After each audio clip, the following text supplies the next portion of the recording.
Good morning વિદ્યાર્થી મિત્રો. આજે આપણે શરૂ કરવા જઈ રહ્યા છીએ આપણો નેક્સ્ટ લેક્ચર એટલે કે લેક્ચર નંબર 2, જેની અંદર આપણે અભ્યાસ કરવાનો છે અલિંગી પ્રજનન વિશે. આપણે આપણું 12મા ધોરણનું પહેલું ચેપ્ટર સ્ટાર્ટ કરી ચૂક્યા છીએ, જેની અંદર પહેલા લેક્ચરમાં લાઈફ સ્પાન એટલે કે જીવનકાળ અને ત્યારબાદ અલિંગી પ્રજનન અને લિંગી પ્રજનનનો તફાવત જોયો. આજે આપણે અલિંગી પ્રજનન વિશે અભ્યાસ કરવો છે, જેની અંદર આપણે એની વ્યાખ્યા, કેવા પ્રકારના સજીવોમાં જોવા મળે છે, ત્યારબાદ કેવી પદ્ધતિથી જોવા મળે છે અથવા તો કેવા પ્રકારે થઈ શકે, અને એના ઉદાહરણો આપણે અભ્યાસ કરીશું. તો પહેલાં વ્યાખ્યા તરફ જઈએ. અલિંગી પ્રજનન એટલે શું? તો એક જ પિતૃમાંથી જન્યુઓનું નિર્માણ કે નિર્માણ થયા વગર સંતતિનું સર્જન થાય તેને આપણે અલિંગી પ્રજનન તરીકે ઓળખીએ છીએ. મિત્રો, ઓલરેડી આપણે પ્રીવિયસ લેક્ચરમાં જોયું હતું કે અહીંયા એક જ પિતૃની જરૂર પડશે. બીજું, જન્યુઓનું નિર્માણ એકદમ ફરજિયાત નથી, થાય તો પણ ચાલે અને ન થાય તો પણ ચાલે. બરાબર. હવે લિંગી પ્રજનનમાં જ્યારે આવશ્યક હતું.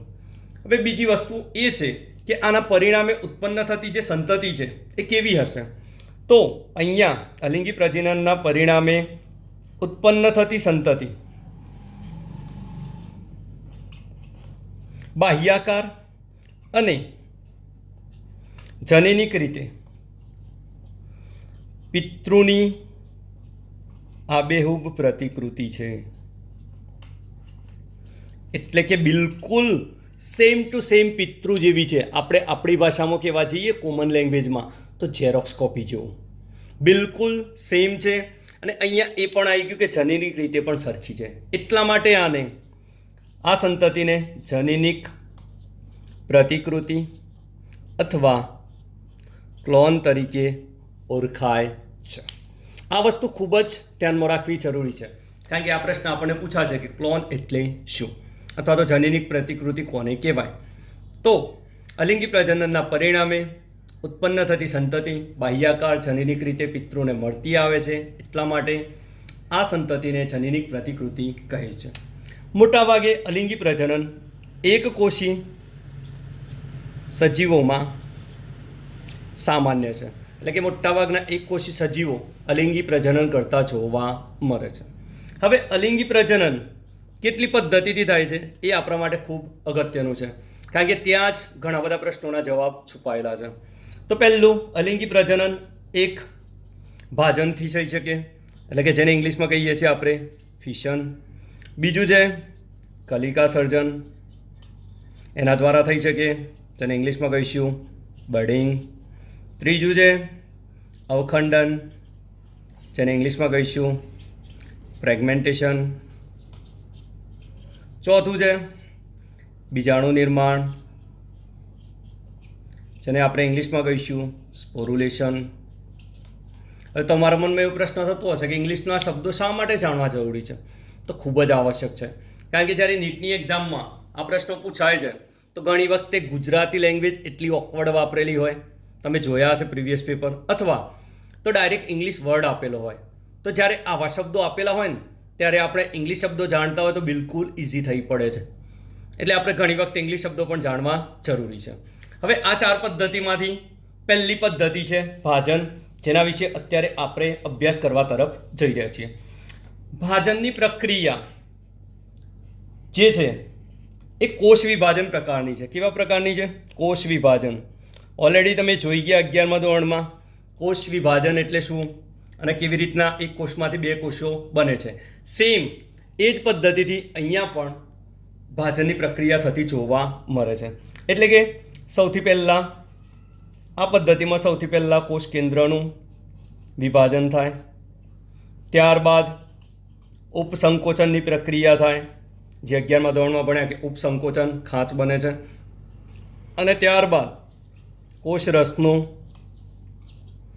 વિભાજન થાય, અને કોષરસનું વિભાજન થયા પછી 2 બાળકોષો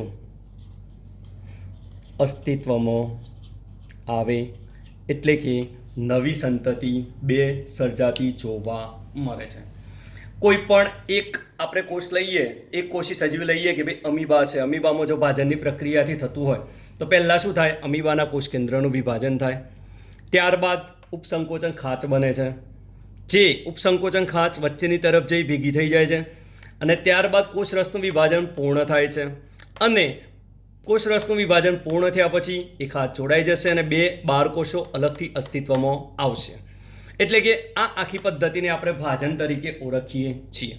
કોષ વિભાજન જેવી છે અને મોટા ભાગે આ પ્રક્રિયા સમભાજન જેવી પણ છે. ઓકે, હવે આપણે વાત કરીએ છીએ કોષરસ વિભાજનના આધારે. અહીંયા જે પ્રકારો પડે છે એ શેના આધારે પડે છે? તો કોષરસ વિભાજનના આધારે. જો અહીંયાથી એ કોષરસ વિભાજનના આધારે આપણે એના 3 પ્રકાર પાડીશું. જો કોષરસનું વિભાજન કોઈ પણ દિશામાં થતું હોય, કોષરસનું જે વિભાજન છે કોઈ પણ દિશામાં થાય તો એને કહેવાય સરળ દ્વિભાજન, કે જે અમીબામાં જોવા મળે છે. પ્રાણીઓના ઉદાહરણની ચર્ચા કરીશું પહેલાં આપણે.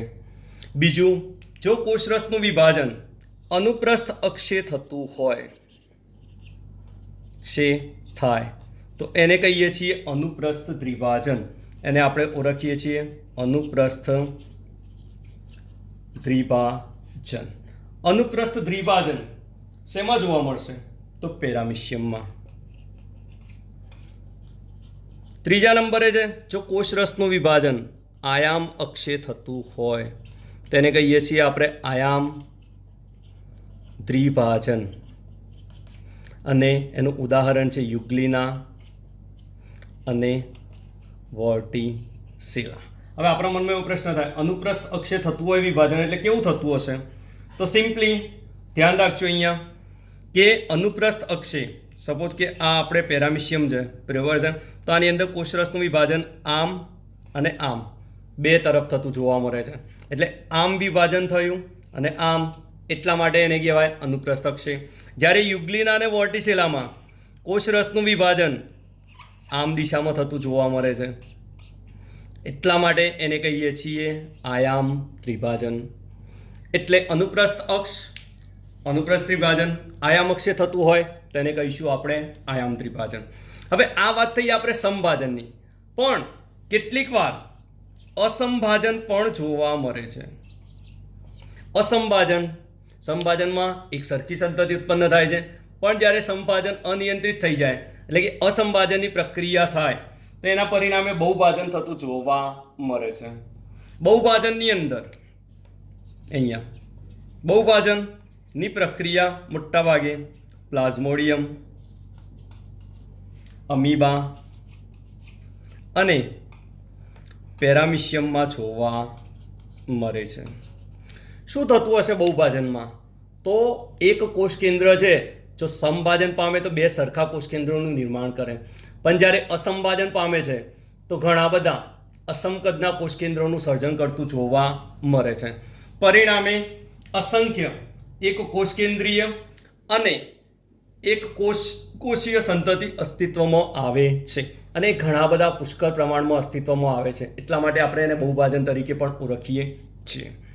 હવે આપણા મનમાં જે પ્રશ્ન છે યાદ રાખજો, અહીંયા કોષરસ વિભાજનના આધારે પ્રકાર પડે તો, પણ જ્યારે બહુભાજનની પ્રક્રિયા થાય ત્યારે શરૂઆતમાં કોષરસનું વિભાજન થતું નથી, પરંતુ કોષરસ એ કોષ કેન્દ્રની ફરતે ગોઠવાતો જોવા મળે છે અને પુખ્તાવસ્થાએ જ્યારે એ તૂટવાની પ્રક્રિયા થશે, આપણે આગળ ભણીશું બીજાણુ નિર્માણમાં જ્યારે આપણે કોષસ્તરની પ્રક્રિયા જોઈશું, ત્યારે અસંખ્ય એક કોષી અને એક કોષ કેન્દ્રી એવી ઘણી બધી પુષ્કળ પ્રમાણમાં સંતતિ અસ્તિત્વમાં આવશે. તો આટલી ચર્ચા થઈ આપણે પ્રાણીઓમાં કોષ વિભાજન વિશે અથવા તો ભાજનની પ્રક્રિયા વિશે. આવી સેમ પદ્ધતિ વનસ્પતિમાં પણ જોવા મળે છે, ફક્ત ત્યાં આગળ ઉદાહરણ બદલાય છે. યાદ રાખજો, વનસ્પતિની અંદર જો વાત કરીએ આપણે વનસ્પતિમાં તો ફક્ત ઉદાહરણ બદલાશે.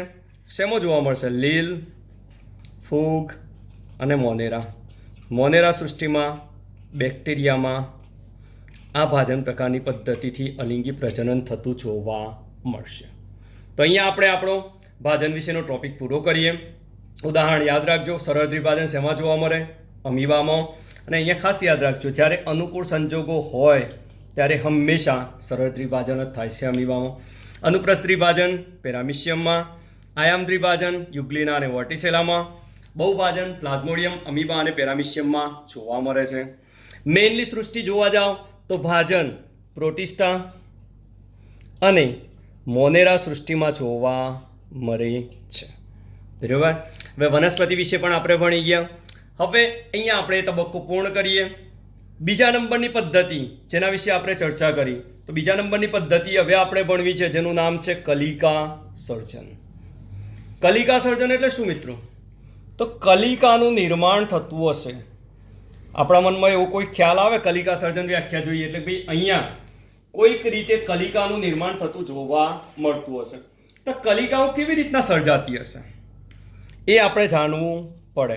અને કલિકાઓને અને નવી સંતતિને શું લેવા દેવા? તો સૌથી પહેલાં વાત કરીએ કલિકા સર્જનની વ્યાખ્યા. તો પ્રાણી શરીરના કોઈ પણ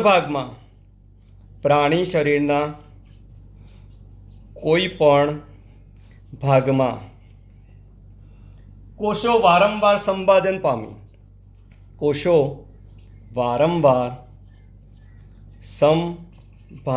પામી ઉપસેલા કોષ સમૂહ વિસ્તાર અથવા કલિકાઓ સર્જે છે. આ થઈ ગઈ વાત આપણે કલિકા સર્જનની. કલિકા સર્જન એટલે શું? તો મોટા ભાગે આપણે ચર્ચા કરી કે ભાઈ પ્રાણી શરીરના કોઈ પણ ભાગમાં, શરીરની બહાર ગણો તો બહાર અને અંદર ગણો તો અંદર, કોઈ પણ ભાગમાં જે કોષો રહેલા છે વારંવાર સંભાજનની ક્રિયા પામશે, વારંવાર સંભાજન પામશે, જેના કારણે ત્યાં એક જ જગ્યાએ ઘણા બધા કોષો ભેગા થશે. અને એ જે ઘણા બધા કોષો ભેગા થશે પરિણામે આખો એક કોષ સમૂહ વિસ્તાર બનશે. બરાબર છે. સપોઝ કે અહીંયા આપણે એક્ઝામ્પલ તરીકે જોઈએ. બરાબર. અહીંયા આપણે ઉદાહરણ તરીકે આપણે અભ્યાસ કરીએ છીએ. અહીંયા આપણને હાઇડ્રાનું ઉદાહરણ આપેલું છે. બરાબર. આવી રીતનું છે. હવે હાઇડ્રામાં બાહ્ય કલિકા સર્જન જોવા મળે છે. આપણે પછી પ્રકારો જોઈએ. તો એ વખતે અહીંયા બહારની તરફ ઉપસેલા કોષ સમૂહ વિસ્તારો રચાય છે અને એ આવી રીતના આખું કલિકાનું નિર્માણ થતું જોવા મળે છે. આ કલિકા ધીમે ધીમે પુખ્તાવસ્થાએ પહોંચશે અને જ્યારે પુખ્તાવસ્થાએ પહોંચશે તો આ કલિકા પિતૃદેહથી છૂટી પડી જશે અને પરિણામે બે ભાગ થઈ જશે. એટલે કે સંતતિ નવી અસ્તિત્વમાં આવશે અને એ સંતતિ પોતાની રીતે પોતાનું જીવન પસાર કરવા માટે સક્ષમ હશે. એટલે કે એવું કહી શકીએ કે આમાંથી જે કલિકાઓ છે એ પિતૃદેહથી છૂટી પડી અને સ્વતંત્ર જીવન ગુજારી શકીએ છે. હવે આ કલિકા સર્જન છે ઓલરેડી આપણે જોઈ ગયા. તો કેટલા પ્રકારો પડશે? તો મુખ્યત્વે બે પ્રકારે કલિકા સર્જન થતું જોવા મળે છે. એક બાહ્ય કલિકા સર્જન અને બીજું છે અંતઃ કલિકા સર્જન. હવે આપણે ઉદાહરણ પણ જોવાના છે. બાહ્ય કલિકા સર્જન એટલે કલિકાઓ કઈ જગ્યાએ સર્જાય છે? શરીરના બહારના ભાગમાં. એટલા માટે આને કહેવાય બાહ્ય કલિકા સર્જન. શરીરની બહારની બાજુ કલિકા સર્જાય. બરાબર છે. ઉદાહરણ તરીકે હાઇડ્રા. પ્રાણીઓમાં જ્યારે ઉદાહરણ આપવાનું થાય તો કયું આપીશું? હાઇડ્રા. અંતઃકલિકા સર્જનની વાત કરીએ તો આવી કલિકાઓ શરીરની અંદરની તરફ સર્જાય છે. શરીરની અંદરની તરફ સર્જાય છે અને તેની ફરતે આવરણ રચાય છે. એટલે કે આવી આખી રચના જે બને છે એને અંતઃકલિકા કહે છે, જેને ઇંગ્લિશમાં આપણે જેમ્યુલ્સ તરીકે પણ ઓળખીશું. અને આવો દરેક જેમ્યુલ્સ, યાદ રાખજો, આવો દરેક જેમ્યુલ્સ પોતે નવા પ્રાણીમાં પરિણમવાની ક્ષમતા ધરાવે છે. એટલે કે દરેક જેમ્યુલ્સ નવા પ્રાણીનું સર્જન કરે છે. હવે અહીંયા ઉદાહરણ જોઈએ તો મીઠા પાણીની વાદળી, જેનું નામ છે સ્પોન્જીલા. બીજી છે દરિયાઈ વાદળી, જેનું નામ છે સાયકોન, જેની અંદર કલિકા સર્જન થતું જોવા મળે છે. અને એ પણ કેવું? તો અંતઃકલિકા સર્જન. તો આ વાત થઈ આપણે પ્રાણીઓમાં કલિકા સર્જન વિશે. હવે જો આપણે ચર્ચા કરીએ વનસ્પતિઓમાં કલિકા સર્જન વિશે, તો વનસ્પતિઓમાં પણ આ જ પ્રકારે કલિકાઓ સર્જાય છે. એ કલિકા છૂટી પડી અને સ્વતંત્ર સજીવ તરીકે પોતાનું જીવન ગુજારે છે. તો ઉદાહરણ તરીકે લેવા જઈએ વનસ્પતિમાં તો એક લીલમાં જોવા મળે છે, કેવા પ્રકારની લીલ? તો ડિક્ટિયોટા અને ફ્યુકસ. જ્યારે ફૂગની અંદર આપણે વાત કરીએ તો ઈસ્ટ જેવી ફૂગમાં જોવા મળે છે. આની અંદર શું થતું હશે મિત્રો? તો ઓલરેડી આવી જે ઈસ્ટ અને ફૂગ છે, ઈસ્ટ જેવી ફૂગ છે અને લીલ, એમની અસ્થાનિક શાખાઓ છે, એ કલિકા ઉત્પન્ન કરે છે. એના શેના કારણે કલિકા સર્જન થાય? તો આપણે જુઓ, વનસ્પતિ પ્રાણીઓની અંદર આપણે જોયું કે વારંવાર સમભાજન પામે છે. જ્યારે અહીંયા યાદ રાખજો, પ્રાણીઓની અંદર અસમભાજનની ક્રિયા દ્વારા કલિકાઓ સર્જાય છે અને જે છેવટે છૂટી પડી નવા સજીવનું નિર્માણ કરતી જોવા મળે છે. તો આ પદ્ધતિ થઈ આપણી બીજા નંબરની, એટલે કે કલિકા સર્જન. કલિકાનું સર્જન થશે. પ્રાણીઓની વાત કરીએ તો સંભાજનની ક્રિયા દ્વારા કલિકા સર્જાશે. એ કલિકાઓનો આખો કોષ સમૂહ વિસ્તાર જે છે, બરાબર છે, એ પિતૃદેહથી છૂટો પડી નવા સ્વતંત્ર પ્રાણી તરીકે વધશે. જો બહારની તરફ સર્જાય તેને બાહ્ય કલિકા સર્જન. For example hydra. અંદરની તરફ સર્જાય તેને અંતઃકલિકા અથવા તો જેમ્યુલ્સ કહે છે, જે દરેક નવા પ્રાણીમાં પરિણમવાની ક્ષમતા ધરાવે છે. ફોર એક્ઝામ્પલ મીઠા પાણીની વાદળી સ્પોન્જિલા અને દરિયાઈ વાદળી સાયકોન. તો આ ચર્ચા થઈ આપણે બીજા નંબરની પદ્ધતિ કલિકા સર્જન વિશે.